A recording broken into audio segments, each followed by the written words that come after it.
So we're going to have a look at whether to get a PRS SE, Fender Player Strat, or a Slash Les Paul by Epiphone. These are quite different guitars, but they all cost about the same. So I thought, well, why not just have a look? I ended up getting them all in my search for the perfect guitar. These are probably not all staying, although I do really love them all. They all offer something quite different, and we'll go into neck profiles, weight, the sounds, all that kind of stuff, quality, etc. So we'll just get straight into it, and grab your coffee, your beer, your orange juice, whatever you want, and yeah, just chill out, and we'll go through all of these, because I think they're all super guitars, but really it's down to taste, frankly. The last one that I got was this PRS. I got the Fender first, and I moved on to the Epiphone Slash Les Paul, which is really nice. I think in terms of cost, you're looking at about between $500 or $1,000, and the same equivalent in pounds or euros, depending on what kind of deals you can get on these guitars, used or new. I started on this, I moved to this, and I've ended up now most recently on the PRS. There's a number of reasons for that. The Fender Player Stratocaster is a fantastic guitar. Having said that, it is, I don't want to say it's a one-trick pony, but if you want to play sort of Jimi Hendrix, that kind of stuff, or even some neo soul, that kind of thing, it's really super for that. And you can get some nice heavy tones from it. But I was looking for something with quite a chunkier neck. The more I played, the more I realised that this Slim C profile on a Fender doesn't really suit my hand very well. I've got relatively large hands, so if you do, if you start playing around with different guitars, you quickly realise that a Les Paul is probably what suits you best.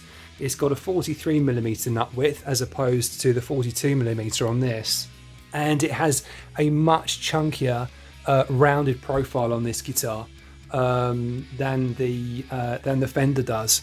We're talking sort of around about 22.5mm at the first fret and around about 25.5 at the 12th fret.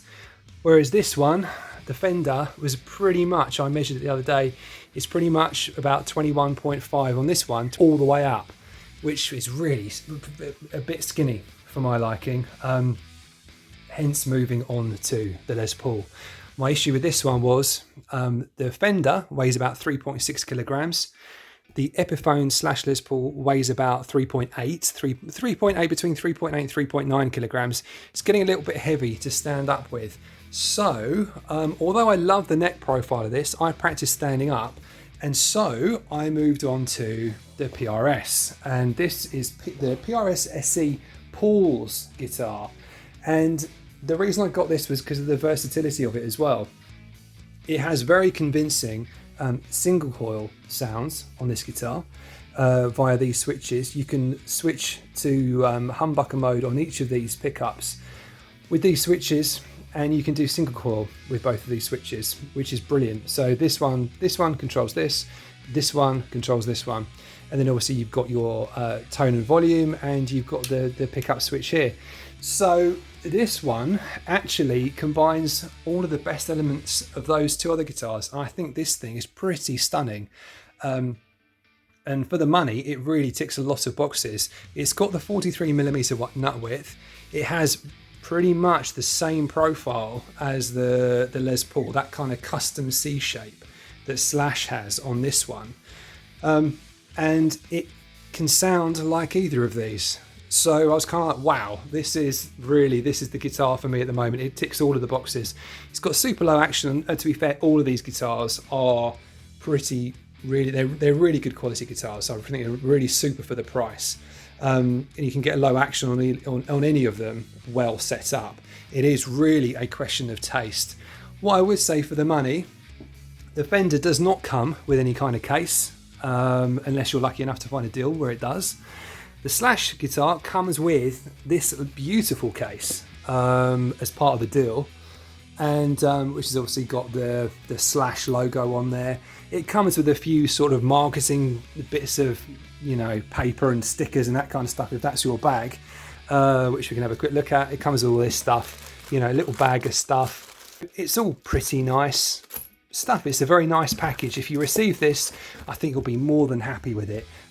It's just a question of whether you don't mind the weight too much. It's not, if you get lucky, I've seen them as low, I think it was on Sweetwater's website, they get as low as about 3.6 kilograms as I've seen. Maybe you can get it lighter.